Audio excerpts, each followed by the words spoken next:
Hello and welcome to another episode of Scott Reads Comics. Today I've got a real banger of a collection, Avengers Epic Collection Volume 10, The Yesterday Quest, featuring some of the most pulse-pounding, historically significant stories in the history of the Avengers during the Bronze Age. Really incredible collection. So glad you've joined me to take a look at it. This volume was published at the end of 2023. It covers a period of time in history between 1978 and 1979 of the Avengers original series. It covers Avengers 167 to 188 and two annuals, 8 and 9, and also includes some material from Marvel Tales number 100. So again, incredible experience in reading here for if you're an Avengers fan. Let's dive in. I will say, the cover they picked is pretty incredible. It's Avengers 167, which leads us off. This follows on from the Final Threat, which was the previous Avengers Epic Collection, if you're going in numerical order, number 9, which ended with the incredible Avengers 164 to 166, and then the Thanos, the Marvel 2-in-1 annual, and the Avengers annual that basically wound up the the original Thanos threat. So we now pick up in continuity with Avengers 167, and I will say this is sort of the beginning of the Korvac saga, which is going to go through the early pages of this collection, but also Avengers 167 is the first appearance of Wonder Man's safari jacket, which is my favorite Wonder Man costume. It is, if you want to start some kind of minor kerfluffle on any of the Avengers Facebook pages or other online forums, just mention what you think about Wonder Man's various costumes, and you will have a very spirited discussion ensuing from those comments for sure. We're going to have a ton of incredible artwork in this collection, and George Perez leads us off. We're going to get a lot of George Perez. We're still getting a lot of Pablo Marcos inks, and then we're going to get a bunch of John Byrne too, which is really great. So this 167 heralds the arrival of the Guardians of the Galaxy, the original Guardians of the Galaxy. I love the little scenes in this too. This scene between Wonder Man and Thor, Wonder Man in his civilian clothes and Thor in his normal raiment, discussing various goings-on in recent Avengers continuity. Even now, by my reckoning, I should be elsewhere, and yet I am here on Earth as if I had been displaced through time. So it turns out that it's the Collector, I think, who's doing this, who's plucking Thor from various times and placing him where the Avengers need him so that they can be ready for the coming of Korvac. And they respond to an Avengers alarm. And basically the Guardians of the Galaxy have come back through time and shown up with a giant ship in near-Earth orbit. And so the Avengers infiltrate that ship to see if they're friend or foe. They don't know yet. And here we have the Beast. Great sequence here between the Beast and Charlie 27 and his partner Nikki. Really awesome. There are two artists I really think who capture the Beast best, John Byrne and George Perez. So we're going to get them both in this collection, which is pretty great. It's hard for me to rank this over the Final Threat because the Final Threat is such an amazing collection, but man, they're neck and neck. 9 and 10 are just neck and neck as the two best Avengers Epic collections we've seen so far. I don't know if we're going to get any better, frankly, because the material that comes after this one and the material that's before Epic Collection number 9, while there's some really good stuff in there, I think they're inferior to what we see in these two collections. I mean, this is the best 800 or so pages of Avengers comics you could ever read. Just a feast for the eyes. And here we have each of the Guardians in this. Now, I gotta think that this is who is this, Michelini? Jim Shooter. So this is Jim Shooter's finest hour as a writer, too, I will say. I'm assuming that Jim Shooter is working with Perez in Marvel House style. So Perez is working from a plot, not a full script. And so the way they choose to impart, and there's a lot of information on these pages, and credit to our letterer, Joe Rosen, who's obviously an old pro. They're imparting a lot of information, but the way that this page is organized with the open panels and the talking heads of the various guardians to give the reader information is really cool. And here we have our first shot of Korvac in this issue. He's at a fashion show, and so awesome that Porcupine in his classic costume shows up here. I believe he's an old Ant-Man villain. Oh, they had a bookmark here. Let me just get that out of the way. And we have such tremendous Ant-Man and Wasp action, and we get bonus here, an appearance from Nighthawk, which is so great, and showing the interlinked Marvel Universe as Nighthawk shows up. A one-time foe of the Avengers as a member of the Squadron Supreme. Or I think this is actually the Nighthawk who was originally a member of the Squadron Sinister. It can get very convoluted, the Squadron Sinister and the Squadron Supreme. Again, with the open panels here, really great way to communicate these two. Karina, who is the daughter of the Collector, who was originally sent to seduce him and ultimately try to destroy him, as she is the daughter of an elder of the universe. She's quite powerful, but she falls in love with him, and their destinies become intertwined. So then we have 168, George Perez and Pablo Marcos again, Jim Shooter on the script. So they're saying script. So I maybe this is more tightly plotted than I might have thought originally. I don't know. It's difficult to say. They use those terms sometimes interchangeably, writing and scripting. But great here. Great shot of the Beast there doing some light reading. This is so great here, showing Thor's power. Really incredible. As the alarms are going off in Avengers Mansion. And it's Henry Peter Gyrich. This may be the first appearance of Henry Peter Gyrich. Henry Peter Gyrich, Iron Man, Special Agent of the National Security Council. We have a good bit to discuss. Gather your colleagues, please. Bring everyone currently in this building here immediately. So Gyrich is a jerk from the jet. He's got Jarvis gagged and tied up. He's from the government. And what's great, too, sort of an undercurrent of conflict within the team, tension between Cap and Iron Man, because Cap doesn't think Iron Man's doing his job as chairman. So we're going to get some good sequences there. Scarlet Witch playing Peacemaker. The days when Avengers engage in senseless brawls among themselves are past, as long as the Scarlet Witch can help it, and I most certainly can. So she splits them up. Meanwhile, Hawkeye is traveling through the Colorado Rockies with Two Gun Kid, who he brought from the past. And this is Starlock in her Elita form, in their Elita form, their female form. And here we have an incredible conflict about to ensue here. We have Starhawk, who is a cosmically powerful, the easily most powerful member of the Guardians, and Korvac meeting for the first time. And, well, not actually the first time, because they battled in a Thor annual prior to this. And that's what in the previous issue, that exposition was describing that. But anyway, we get an incredible conflict here. And it's so great. Again, they're weaving in the larger Marvel Universe. Spider-Man's spider sense is going off.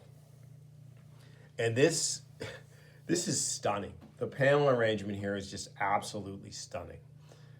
I don't know if Shooter provided thumbnails or if this is all Perez is doing, working from the script. But it's incredible how this depicts the battle between the two of these cosmically powerful characters occurring on so many different levels, the physical, the psychic, the cosmic. And ultimately, Starhawk just isn't in Korvac's class. So here in this incredible series of diagonal panels, he destroys them. And here we have the Silver Surfer sensing it. But from the dust, he recreates him. And he has a particular reason. Though indeed the war has already begun, and I have drawn first blood. Now, in order to ensure my secrecy, I shall restore the one I have destroyed. Rise, Starhawk. You live again, remain, molecule by molecule, exactly as you were. But henceforth, you will not remember this incident, nor the fact of my existence, and never again shall your senses perceive me. And that's going to become important later. So Starhawk goes on his way, and this great panel at the end here of Korvac scheming and planning. And then here we have a fill-in issue, issue 169. There's going to be a number of them in here. And one notable thing about this issue 169 is Pittsburgh's own Ken Klazak, who's one of the most amazing comic book collectors in the country, has an incredible comic book collection, and is a longtime employee of Ides Comics and Records in downtown Pittsburgh. He actually colored this issue. I know him personally. He's a great guy. And it's always fun when I pick up this issue and read through it again. But here we have Marv Wolfman as writer-editor, Sam Buscema on layouts, and Dave Hunt finishes. It's a nice story. Of course, I'm partial to the colors because of Ken. But it's a fill-in story. And doesn't really have anything to do with the Korvac saga. We do get some nice Black Panther action, and all the Avengers get their moments here in this story. But now we're back to our regularly scheduled continuity here. We have Yocasta featuring in this issue. I love the days when they would actually put dialogue on covers. Those days are long gone. Oh, this is so good too. Again, George Perez, and he's listed as a co-plotter here. And Jim Shooter is listed as writer-colorist, which is great. All these little things you forget until you read back through again. Like I had completely forgotten that Jim Shooter actually colored this issue. I love this sequence. It's so incredible. Seeing Cap work out. Beast is initially afraid that Cap's going to fall and break his neck, but Cap is just too much of a pro. Now what? Curls with 500 pounds on the bar? Why not? I have to keep in shape since I lost the super strength I had for a while. I don't have any special powers like the rest of you. Which, I mean, I've said on the show before, that's just crap. I mean, he has the super soldier serum coursing through his veins. He's strong. He's the peak of human perfection of strength. I mean, he can run 32 miles an hour. I mean, the guy's incredible. He has powers. They're just not flashy or extravagant like other characters' powers. Iron Man shows up. They're going to hash it out. They don't want the Beast there. And this basically sums up Beast in the Avengers in so many ways, and I love it. Sure, Shellhead, I'll split. And just because I'm as tidy as I am dainty, while I'm on my way, I'll drop this barbell off on the weight rack. So he grabs the 500-pound barbell, hefts it over his head with one hand, and just moseys over to the rack and drops it off and leaves. And they have it out here. And Cap basically just wants Iron Man to lead, to be present, and Iron Man promises that he will be. So now what's happening? Avengers are beginning to disappear. So Quicksilver disappears here. Yocasta mysteriously shows up. Meanwhile, the young Vance Astro, who's supposedly instrumental in Korvac's undoing, the Guardians are here to try to keep him alive. I love this great shot of Charlie 27 incognito here, preventing this truck from killing the young Vance Astro. So awesome. And here's Yocasta.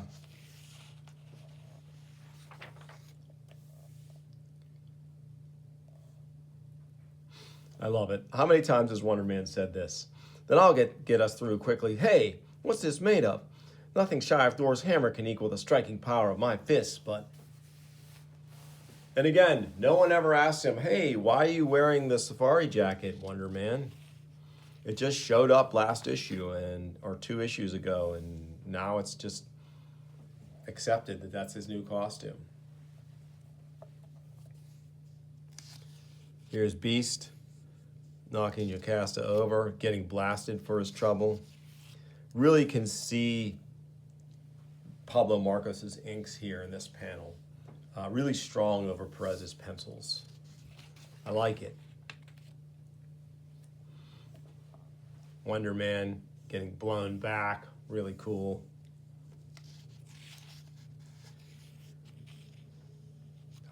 I love Yocasta. She was a great character, and when she becomes herself, she really has the potential to be a great member of the team. So in and around the whole Korvac thing, Yocasta shows up, and we have Ultron reappearing. And we get this incredible issue, 171. So now Jim Shooter's writer-editor, Perez's penciler, Pablo Marcos inker.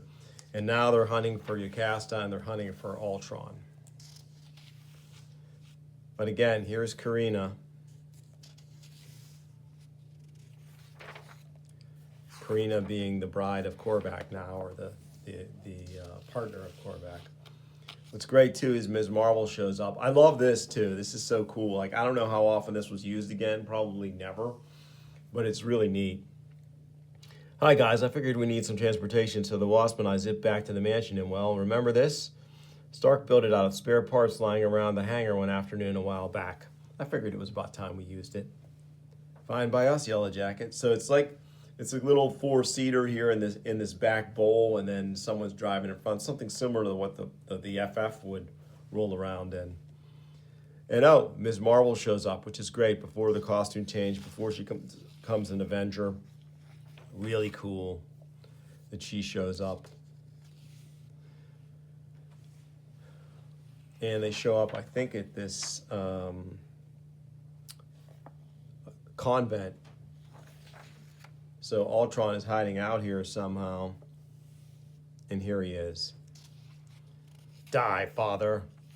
What? How can this be? Do you take us for idiots, Ultron? Did you think we'd come unprepared? You're fond of pointing out that I created you. Well, I also devised treatments to biochemically immunize us to your deadliest weapon. So now they're just going to slug it out with Ultron. And here Wonder Man shows his lack of confidence, which is going to be an ongoing thing for him. I guess when you have someone like Wonder Man who's that powerful, you've got to come up with some kind of gimmick to limit him. And his was a lack of confidence because he'd been, quote unquote, dead for a while.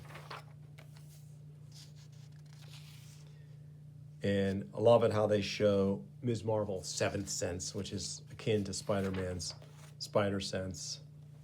And here, Yocasta shows that she is her own person and turns on Ultron.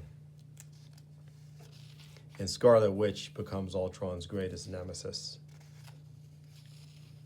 Faster, Thor, faster. Be thou silent, Yellow Jacket. The force doth rage against containment. I dare not lose control, or we shall all perish. So that's pretty great.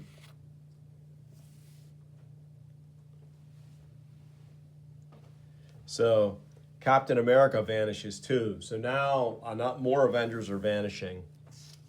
And gosh, how many times has Marvel used the word Holocaust on the cover during this period? It's, I guess because of the alliteration, they just can't resist. It's just not a term I think that should be thrown around lightly, in my opinion. But Hawkeye's back with the team in this issue, which is really great, 172. And I think in this issue, we're going to have, Sal Buscema and Claus Janson finished art. And this is really nice, too. Jim Shooter still writing. Of course, here's Guyrick again, professional jerk. Still the aftermath of the defeat of Ultron. And here, of course, the craft they come back in is completely different than the one Perez designed in the previous issue. So a little continuity glitch there. And again, you can see, like, this Beast is great. He's just not the same as the Perez or Byrne version. He's a little wonkier. I still like him. But think that no one draws him quite as well as Perez and Byrne. Maybe Alan Davis in the few times that he has drawn the Beast in this form. So we get a great battle here with our old foe, Avengers foe, Tyrak, the Treacherous. Really cool. And he's super powerful. And Ms. Marvel wades right in and gets nailed for it. Blondie's out, one punch. I hope she isn't hurt, but that ought to take her down a peg. And this ought to do the same for Tyrak. So Hawkeye being back is great. And Vision and Tyrak have tangled before. I must be redeemed. So he's trying to get back into Tuma's good graces. Wonder Man rescues Vision. Tyrak plummets into the water and reemerges. Ms. Marvel gets some of her own back. Here's Wonder Man wading in. He grabs them both. Scarlet Witch knocks him for a loop with another patented hex bolt. And Vision is there to back her up. So Tyrak is gigantic at this point, which is cool. I love the scale in this panel. And Wonder Man does the only thing he can think of. What choice do we have? Tyrak can't last much longer without water, so we throw him back. So he hurls him into the ocean, and he doesn't come back for more. And then suddenly Vision disappears. We have a shot here of the Black Panther. So we got more Avengers disappearing, and now we have a look at who he's kidnapped so far in the hand of our mysterious collector of these Avengers, and I'm sure I've given his identity away. Issue 173 coming along, continuing our story. Jim Shooter's story, editor-in-chief, Dave Michelini, writer. So Michelini's taken over here as Jim Shooter becomes editor-in-chief, or maybe he was editor-in-chief the whole time. I don't remember. But anyway, he's listed here officially as editor-in-chief. Roger Stern is listed as the editor. Sal Buscema on layouts. A. Kowecki on is letterer, Neil Yomtov colorist, and Diverse Hands finishing. So Sal's doing the art, and we've got a bunch of other folks chiming in on the inks. And here we have Hercules being Hercules. He was very brash, arrogant, and petulant at this time. Another shot here at Korvac. Definitely think we're seeing some Claus Janson inks here. And it says Diverse Hands, so there's probably a bunch of people involved. There's Karina. She's agonizing over the fact that she cannot kill Korvac because she has fallen in love with him. And here, Korvac is going to face off with Eternity. And so he discovers that Karina was betraying him, but instead he finds only love. So Captain Marvel shows up on the scene, another cosmically sensitive individual. Hawkeye cheering the Scarlet Witch up. He's got an arrow for everything, right?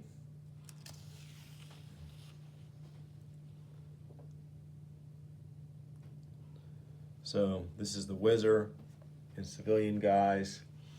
He believes he's too old to be helpful here.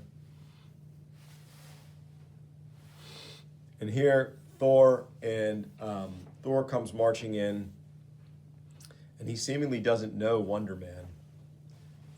Because this is, again, Thor from a different time period being plucked out and placed at a moment when he can be useful.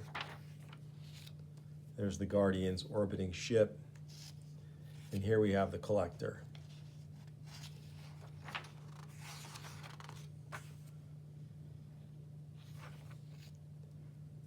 Really great. I'm pretty sure this is Janson inks over Sal's pencils here. Great Perez cover on 174. Really cool stuff here.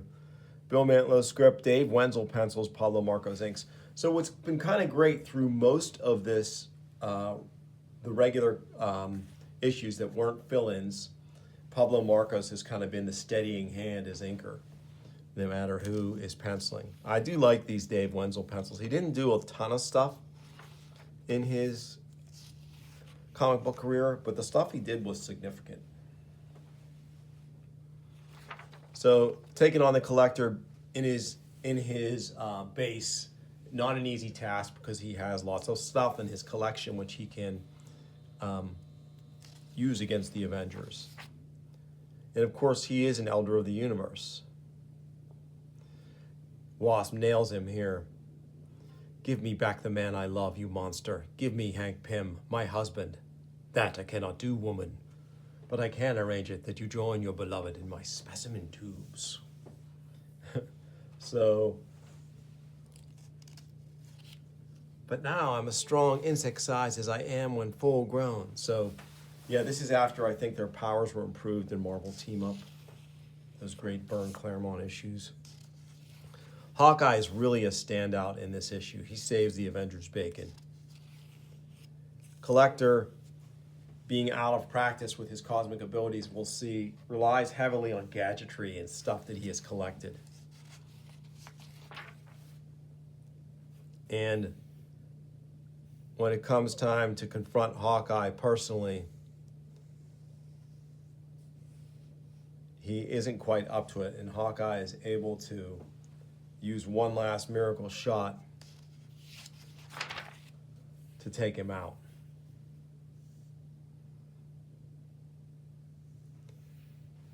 And the rest of the Avengers are freed. And here, the collector provides some much needed exposition. And he's about to reveal why he needs the Avengers, because he is on the case of stopping Korvac. As we know, he sent Karina, his daughter, to infiltrate Korvac's camp, but she spills the beans, and so Korvac does what he has to do and remotely obliterates, disintegrates the collector before the Avengers' very eyes. He's gone, Widow, obliterated, as if he never existed. Maybe he didn't, Cap. Maybe this is all just a bad dream. More like a nightmare, Jan. No, the collector was here. But the enemy learned that he was about to be revealed and eliminated the collector from afar. So right now, he's just known as the enemy. And of course, this is our back cover, which is great, a great choice, issue 175. Again, we have Shooter as plotter, Michelini the scripter, and David Wenzel and Pablo Marcos on the art. So we pick up right where we left off, the disintegration of the collector. And now we're getting a recap of all the stuff that's happened in the past. And they send Two Gun back in time. Since they take advantage of Collector's stuff, he has a little time machine, so they send him back to his own era. And the Avengers materialize in various spots. Wonder Man in front of a bus. Scarlet Witch in midair. Captain Marvel rescues her. Of course, Tony Stark will pay for it. Here we have Korvac and Karina. Some cosmic lovemaking going on here. Here's what he originally looked like in that Thor annual when he took on the Guardians. We get kind of his origin here over these pages. And so now the Avengers are meeting about what they can do about the enemy. That's how they know Korvac as the enemy. And of course, Quicksilver and the Vision don't like each other because Quicksilver doesn't like anyone. Oh, this is so great. I love this. One of my favorite sequences in this whole collection. This is our electricizer. Best thing in the world for building muscles. Want to give it a go? Well, Wendy, since you've been good enough to give me the 10-cent tour, I guess I can try. My hand? I can hardly budge it. Yeah, I know. Those magnetic plates on the floor vary the sizer's weight, and right now they're set for Thor. But if you'll just step aside, I'll show you what Wonder Man can do. And I think that in a very few seconds, you'll see that I'm not quite Thor. You want to shut this thing off, babe? But I don't know how. Relax, Ms. Marvel. I do. So Wonder Man shuts it off remotely, and he chides Iron Man shuts it off remotely, and he chides Wonder Man for being careless.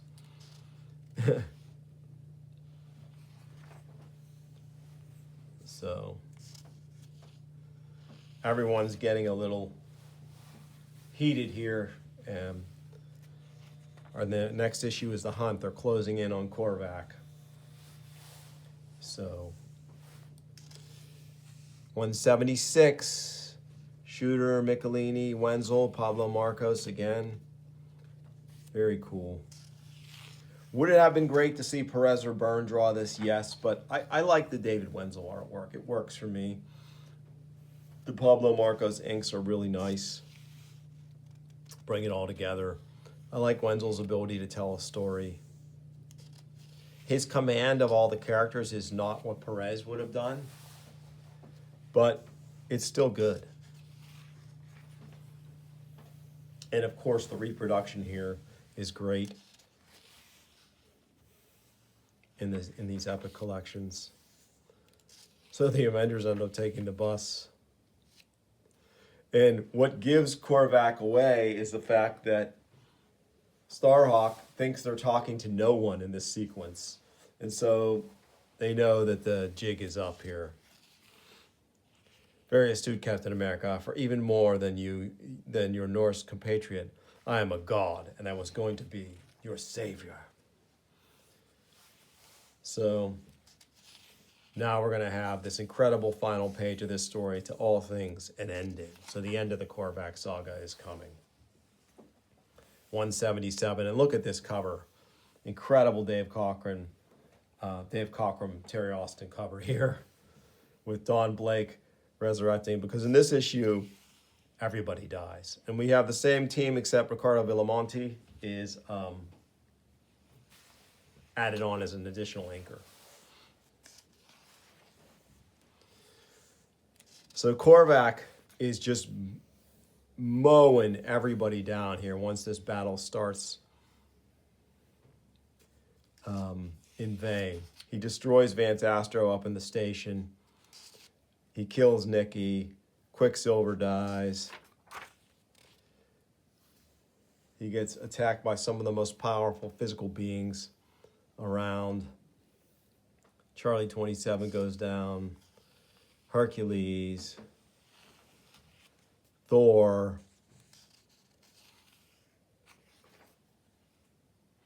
Yellow Jacket. YJ's dead. Come on, Finhead. We got a clear shot. Now, make it count. If the spirits will our victory, they will guide our shafts. But it doesn't happen. Ms. Marvel goes down too. Martin X. Captain Marvel. Black Panther. Black Widow and Scarlet Witch. Wasp. Yocasta. Cap wades in as only he can, but it's not enough. Wonder Man really lets him have it here. Overcomes his fear and really lays into him, but he gets destroyed as well. There aren't many left. All Moondragon can do is weep and watch as some of the most powerful Avengers lay into Korvac. But that's when Karina takes control here. She is incredibly powerful as the daughter of an Elder of the Universe, so she ends up killing some of the Avengers. And look at this aftermath sequence here. Incredible. And yeah, this does not look like David Wenzel at all here with this inking.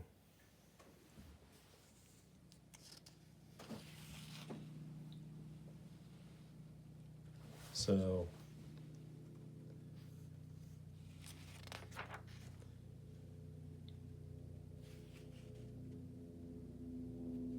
let's see here.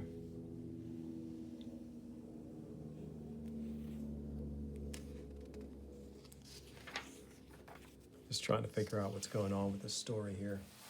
Feast your eyes, folks, as I try to figure out exactly what's happening. The next we have Avengers Annual number 10, which is an incredible George Perez, Pablo Marcos combo on the art. Roger Sliffer writing, and this one actually features that Squadron Sinister that I mentioned earlier. Totally incredible. Ms. Marvel in her new costume, which I love. Some really cool stuff here. Dr. Spectrum possessing the Wasp's body, embedded in her palm. Thundra shows up, which is great. She tangles with Ms. Marvel, which is pretty awesome. And then Hyperion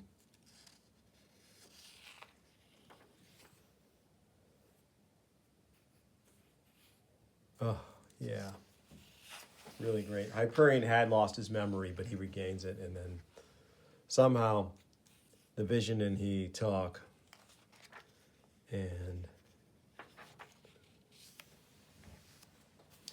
they end things peacefully. And then we have a sequence with the Wizard.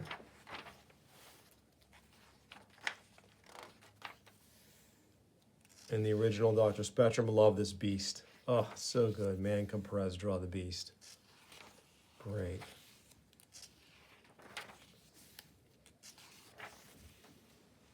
Good use of the boot jets, Iron Man, to blast a possessed Thor. I love this issue. It's a weird issue with a Steve Gerber guest writing, but Carmine Fantino, who I'm not a fan of, generally speaking, pencils it, but Rudy Nebres, who is one of my favorite artists in comics, does some really heavy lifting here to make this issue look really good, actually, and I like their version of the Beast. What we end up with here is pretty cool.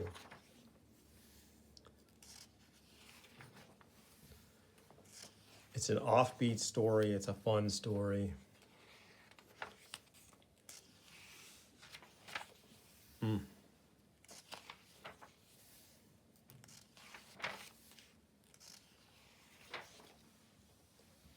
Another fill-in. Tom DeFalco, Jim Mooney, illustrator, Al Gordon, embellisher. So yeah, we have another fill-in here. Before we get to the big issue where Byrne comes on for his run. Oh, sorry, two fill-ins. Issue 180 is also a fill-in. Another Jim Mooney, this time with Esposito inks. I'm just going to fly through this one. Not a big fan of this issue, I have to admit, folks. But yeah, we get the bulk of John Byrne's, 10-issue run on Avengers here. Gene Day inking him. Michelini's the writer now. Love this use of actual imagery from the Robin Hood.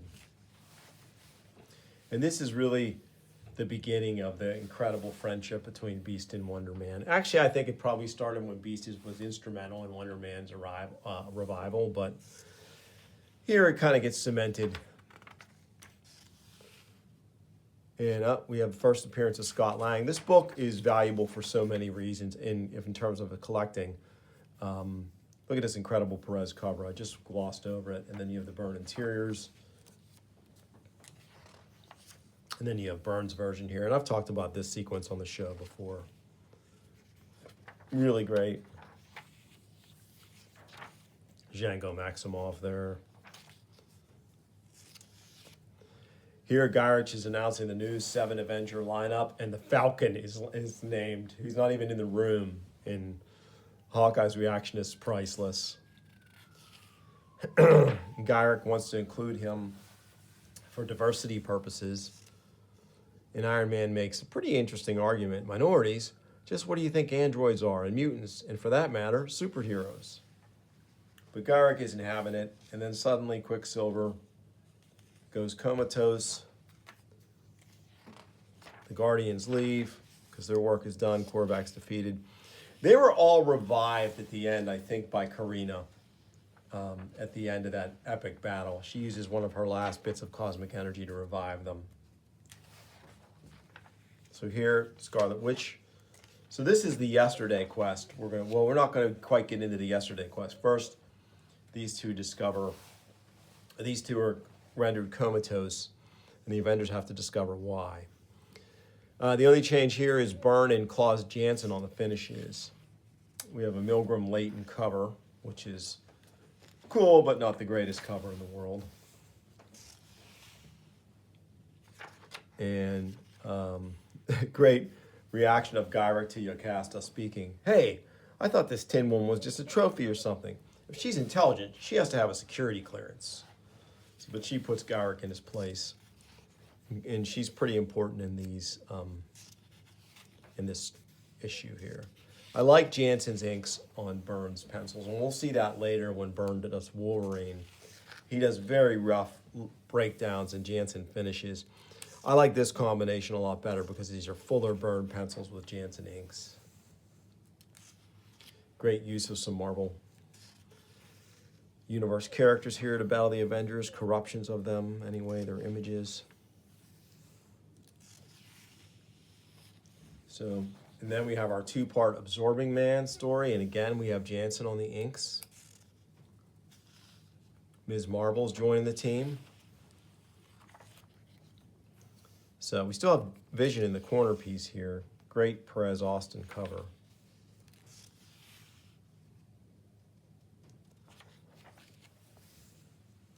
Really cool here, action.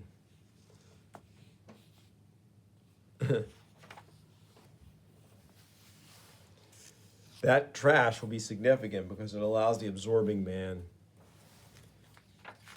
this trash here, was part of the Absorbing Man, allows him to reform. Here's Falcon sharing some misgivings about joining, and Cap's trying to give him some confidence. Meanwhile, Absorbing Man is back. Luckily, he finds a pair of striped prison pants to put on because he doesn't want to wear that crazy yellow uniform he had when he was battling the Hulk. Or was it Thor? I don't remember. He basically kidnaps this woman to take her with him because he wants some companionship, because that's just the kind of dude he is. Meanwhile, Hawkeye finds himself on the street and needing to look for work when he runs into the Absorbing Man in a dockside bar. Excuse me. And they go at it. And eventually the Avengers show up. Death on the Hudson is our next issue. John Byrne, choreography and pencils, diverse hands, inks. So we may have some Janson inks here. What a great Perez cover, too. Has Ms. Marvel joined the Avengers only to fall before Crusher Creel? Really great battle issue. The Absorbing Man is such a cool foe, often undone by his dim-wittedness. It's just his nature. He absorbs the Beast's powers here, which is really cool. And this is awesome. Cap? Yes, Beast. Just what is your shield made of, anyway? A top secret, super strong alloy. Why? Just curious. I always like to know what I'm fighting. So yeah, they're in for it here. But again, the Absorbing Man, while he lets his hostage go free to tangle with the Vision, Vision goes intangible, and he does too, because he can absorb that, but he can't really control it. And then he sees his ship is leaving. I think it was bound for Costa Rica. He transforms into water and just basically gets dispersed. So next up, we have the Yesterday quest, which has been off reprinted, and it's really one of the coolest three-part Avengers stories ever. I'd put it right up there with the Nefarious Saga, just below it in 164 to 166. This one is 185 to 187, I believe. Anyway, it's really good. John Byrne, we have Dan Green on inks here, and I like Janson's inks, but I think with Dan Green you get a purer John Byrne, which is nice. And we get a redo of Scarlet Witch and Quicksilver's origin story, but of course Django Maximoff turns out to probably not be their father, and the wizard is not their father. So who's their father? Well, eventually we do learn it's Magneto, but not in this story. But Modred shows up as a villain and a pawn of Chthon, the elder demon. Great sequence here of Quicksilver crisscrossing every square inch of this little village, trying to look for his sister. And then awesome sequence here as he goes up the mountain and meets an uncertain fate. Bam, he hits some kind of force field and gets blown back down. And he is revived by Bova, the being who nursed him as a child, who was like he and the Scarlet Witch's caregiver when they were children. So really great here. We have the heads here. Is this the first appearance of the heads? And they eventually will go in the corner piece, I guess. Not here they are right here, which is great. So that might have been the first appearance, because I think 184, let me look back. I got to check now. Yeah, still the Vision there. So 85 might have been the first appearance of the heads. And it was by Byrne. It was a great, really great corner piece that was used moving forward all the way through the early 90s. Great Scarlet Witch action sequences here, but she proves unable to battle and win against Modred's power. Quicksilver calls for help.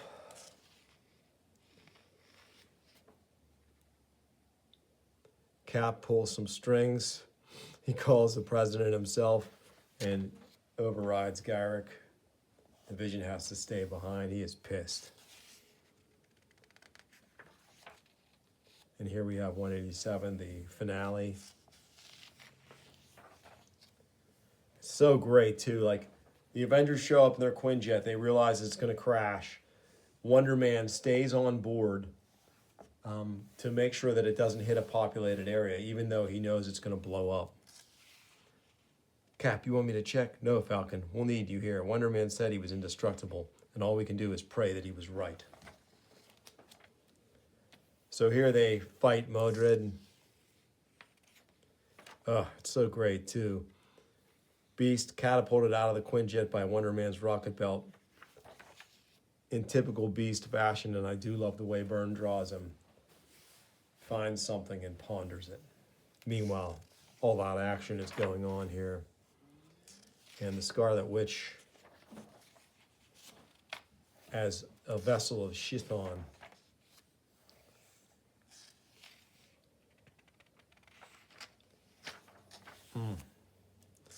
all the Avengers join in to defeat her and drive Chthon out of her. And his essence is trapped in a little puppet that Django Maximoff made. And what's great, too, I glossed over it because I'm trying to, this video recording is getting a little long, but I don't want to miss this. Beast shows up as a Knight of Wundagore, which is totally awesome.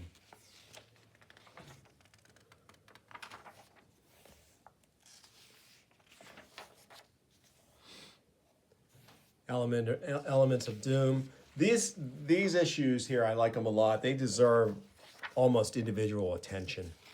And through the course of the channel, as I continue it, because I don't plan on ceasing making videos, it's just too much fun. I'd like to cover all of these individually because they really deserve the time to linger over the pages. But this is great stuff. And this epic collection will get you most of the way through Byrne's mini run on the Avengers.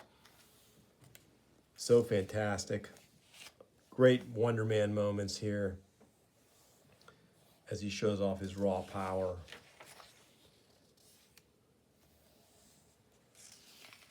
And then at the end here, this incredible Don Newton annual, which is totally great. Don Newton passed away way too soon. He did a lot of comics, though, a lot of stuff for DC.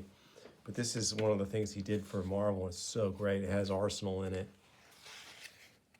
There's a Hulk issue 282 with Arsenal that I'd like to cover, too. I really like that period. He does a nice Beast.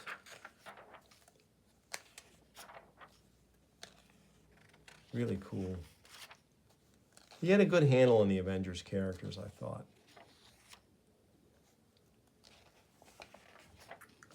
And they have a final showdown with Arsenal. Not quite final because he gets away. But they'll fight him again.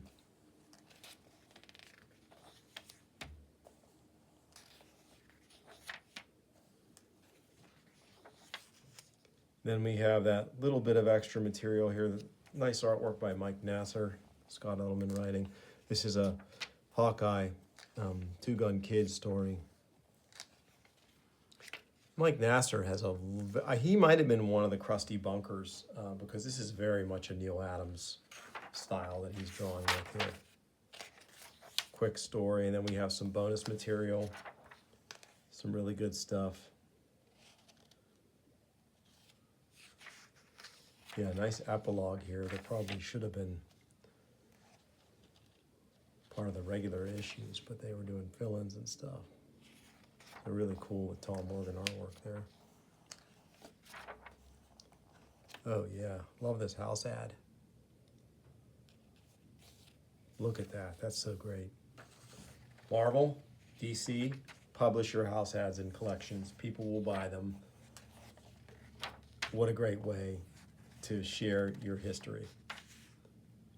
Really awesome. So that's it, folks. I don't want it to go much further, but I really appreciate you joining me for this read-through of Avengers Epic Collection, Volume 10, The Yesterday Quest.